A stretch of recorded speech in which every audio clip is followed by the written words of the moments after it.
Hi, I'm Coach Corey Wayne, and this is my video coaching newsletter. And the topic of today's newsletter is going to be beta male versus alpha male mentality and behavior. So I've got an email here from a guy. He was doing great when he was in college, had a girlfriend. He was playing music, doing shows, having a really great life, great social life. And then all the lockdown shenanigans happened. He ended up losing his job. He became bitter and angry. And eventually his girlfriend broke it off with him. And now he's living at home with his parents. And he's in a really dark place. And he's really struggling. And so he's still grinding away, but he's struggling with his mentality. And so he reaches out and shares what his experiences are. And so anybody that's going through a difficult time, or as the old saying goes, if you're going through hell, keep going. You really do have to put one foot in front of the other. It's a nice cliche to say never quit, never give up. But at the end of the day, you got to know what you want. You got to know why you want it. You got to have, in other words, emotion compelling reasons why you want it. And then you got to be executing a plan to make it happen. Because inaction breeds fear and doubt. Taking action breeds confidence and courage. And so you must be doing something to help yourself, to move your life forward on a daily basis. Because success is making progress. If you feel like you're making a little bit of progress, even if it's really small, that's going to make you feel hopeful that things will turn around in the future. So I got a quote that I wrote, and then we'll go through his email.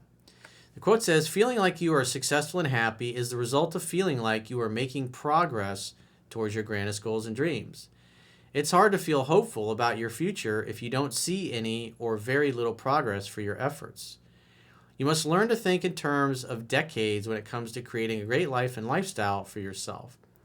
Big things have little beginnings. If you know what you want, have emotion compelling reasons why you want it, and are executing a plan to make it happen, then lose yourself in the process of making your dreams a reality. Most importantly, find a way to enjoy your journey and have fun." Because the reality is it's all about the journey. If you put off your happiness, if you adopt the belief that you won't be happy until a certain thing happens, then when that thing happens, you'll be happy for a little bit, and then you'll be back to the fact that you're not happy. You have to find a way to enjoy the journey of getting from where you are to where you want to be. Because otherwise your happiness is just, it's like winning the Super Bowl. You win the game, you win the Super Bowl, you get the trophy, you have the party, you get over your hangover, and then it's just another day. Or going to the moon for that matter. I mean, the astronauts that went to the moon, they did all that preparation, went to the moon, came back. It's like, how do you top going to the moon? So you always got to have a bigger, better vision for yourself. There's always a taller mountain to climb. There's always another level you can evolve to and grow to as a human being. So let's go through his email. He says, "Hello, Corey Wayne. I'm a very ambitious young professional. I'm 24 years old. But over the past 2.5 years, ever since my dream woman broke up with me, I have struggled to find happiness and to banish my negative thought patterns." Yeah, this is where the inaction breeds fear and doubt. Taking action breeds confidence and courage. You have to lose yourself in the process of taking action towards your grandest goals and dreams. You can't be sitting around idle, because that's where the negative thoughts come in. Because you're not doing anything. You're not moving anywhere. You're not making any progress. And success is making progress. And so if you're not making progress, you're not going to feel very successful. If you don't feel successful, it's hard to be hopeful about your future. If you don't have hope, it's hard to be happy. And if you're not happy, women are going to pick up on that. They're going to sense that. They're going to feel that. They want to be with a guy that's happy and feels like he's got his life in order. It doesn't mean he's got to be a millionaire and have all of his dreams accomplished. It just means he's got to know what he wants. He's got to have a plan, and he's executing it to make it happen. I used to be on top of the world when I was in college. I had a place to live away from home. I had many choices with women, and I had a great friend group. But after graduation, I had a stark realization that I had no idea how I was going to be financially secure. Well, I highly recommend you read Mastering Yourself, because that's a roadmap of everything I've done, an autobiography of all the trials and tribulations in my life, and how I went from having a vision to actually creating and making that vision of reality multiple times throughout my life. And it's just a process.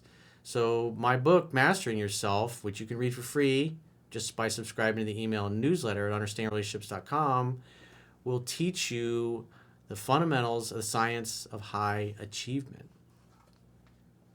And that's the difference that makes the difference between people that enjoy their dreams and people that live lives of quiet desperation.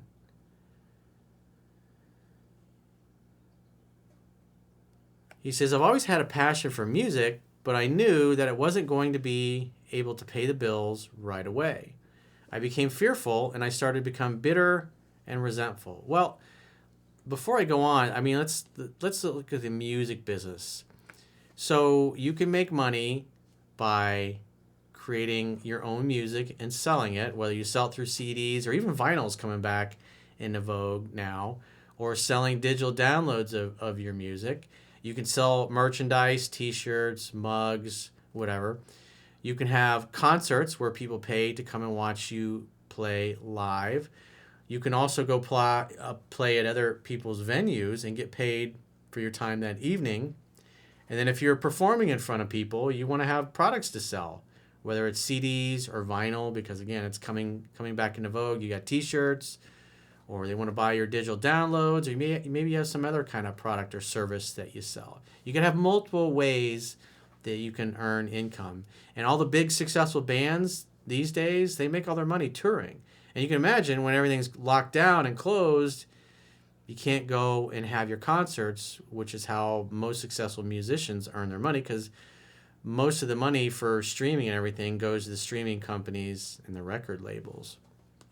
What was interesting, and I learned this from, who is it? One of the guys in Smashing Pumpkins. I can't think of his name. Billy something. I can't think of his name right now. But he was saying that when the streaming was starting to come around, or the technology was coming into play, that the different record labels ended up buying all these streaming platforms. So they went from having a monopoly on music, and then when all the music went to streaming, they invested a lot of their capital into these different streaming companies. So they still get most of the lion's share of the revenue, which sucks, but that's the way the industry is. And so if he's a local musician, a guy just starting out, you got to get in front of people and play. If you're a musician that loves playing, performing in front of people, you got to play. Even if it's a small little venue, you're working at a restaurant or a little bar or nightclub or a little jazz bar or whatever, you got to perform in front of people and get paid to do it. And if you just love playing, I mean, where I live, I see musicians all the time going on the street where they're playing their saxophone or their guitar, and they have a little synthesizer to play some drums and give some little background type music to their guitar playing or their bass playing or their singing, whatever it happens to be. You got to get out there and perform, doing YouTube videos, things of this nature. And all this stuff is my business model, how I market my particular business also applies to whether you're a musician, you're in real estate, or you're an attorney, or some other kind of professional. Got to be making content for people that displays your skills. So back to our email here. So he says, I became fearful and started to become bitter and resentful. Yeah, that's what happens when you don't have any hope. And behind anger is always fear, which obviously he admits he's fearful. Any guy in his situation would feel the same way. He says, my girlfriend broke up with me, COVID hit, I lost my job, and then I moved back home far away from an area where it's easy to meet people and make connections in music. This also made it difficult to find clients to record out of my bedroom as I lived in a secluded neighborhood. I contemplated and seriously considered committing suicide as I was convinced that I as a human being had no more value.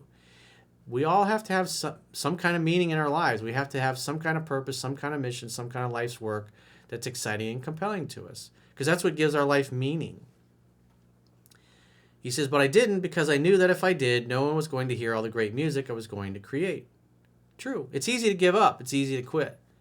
Unfortunately, lots of people do give up and do take their own lives. but it's satisfying to keep grinding on, especially when you keep grinding on and eventually you're able to display your success, which drives the haters nuts. Because the reason the haters hate you is they don't hate you, they really hate themselves because you're doing what they wish they could be doing. So he says, living at home with my mother and stepfather has been detrimental to my self-worth. Not being financially independent and living a life of ease has only exacerbated my beta male-like mentality and behavior, although not totally. Living at home with no financial responsibility and jerking off to porn, I have essentially created a fantasy, childlike life where I am responsible for nothing. I had some success with a few women, but the relationships didn't last. You got to have a purpose. He says, I have read your book 8.5 times. I have watched countless number of your videos, and I continuously have been going to 12-step meetings. I've been consistently creating music. I've been consistently reading books on better business practices, created a website, found work by playing in churches, but I am still resentful, angry, and overall just not enjoying life. I feel as if I'm in a weird place of not a totally fucking loser, but certainly far away from someone who is very successful like you. What do you say to men who are in a position like this? Well, if you had read Mastering Yourself, I've been through this ups and downs multiple times in my life. I'm about to turn 52 here pretty soon. And when I was in my early to mid 30s, I was killing it in real estate. I had a great business, had lots of friends, had several great girlfriends over the course of those particular years, that time frame. I had the world by the balls. And then the market changed, and because of the market changes, and it was right before the crash in 2007, 2008, I decided I was going to do something else and become a life coach. I just figured out, with all my experience and all my success, it can't take more than a year or two to really get this thing off the ground. Being a life coach, write a book, how hard can it be? I'm successful. I know these things. And so what happened was I ended up, the hardest part was figuring out the right business model to market myself so I could show and demonstrate the value to people for them to want to buy my books or watch my videos or hire me to help coach them and work with them. And it took a lot longer than I expected. It took almost 5 years to figure out my business model. So after having made $500,000 a year, being all over TV in Orlando, going out and people coming up to me and recognize me just because I was on TV, 39 years old, a few short years later, after I'd pretty much gone through most of my savings over the course of 5 years to live and all my experiments with my business, I was 39 years old and I moved in with my dad and slept on his couch in his office for 4 years. I thought I was going to be there for 6 months. I was there for 4 fucking years. I didn't feel very successful. And the people that used to know me and worked with me in real estate, they were all laughing their asses off, thinking I'd gone off the deep end. What a loser. Who the hell did I think I was to be a successful life coach? I was sleeping on my dad's couch at the time. But I kept applying the fundamentals of science to high achievement, the things that I teach myself, because they always worked in the past. And eventually, I figured things out, and I detail what made my business successful and still makes the business successful to this day in Mastering Yourself. And if you apply the things that are in there, it will work for you. So I did it at 39, and you're like 24. So you're still a kid. So become really successful and make a lot of money, become a millionaire, and then get back to where you got a few $1,000s in the bank and then go move in with your dad at almost 40 years old. That's really emasculating. But I believed in myself. I believed eventually I would figure it out. So if I were you, what I would do, because I know a lot of places now, the lockdowns and things are starting to finally end because reality is starting to happen. People are starting to finally see the truth about everything. So what I would do if I were you, maybe move back to that area. Get a job waiting tables or tending bar or something that you can do to earn enough money to pay the bills, get yourself a little studio apartment or what have you, or get a couple of guys that you can room with and do your music thing part-time while you work some other job, which would be great for your social life if you could tend bar or work at a restaurant because you have all those connections back to where you used to be. So maybe the things are opening up back go back and live in that area. Get a small efficiency apartment. Get a job. Like I said, a bar or a restaurant, something that is fun. You'll meet a lot of people. It's great for your social life. It's great for developing your social skills. There's usually cute girls working if you pick a nice place to work at. So you can pay the bills while you build your music career on the side. That'd be the best thing to do for you, because you can sit at home and jerk off to porn all you want, but life is passing you by.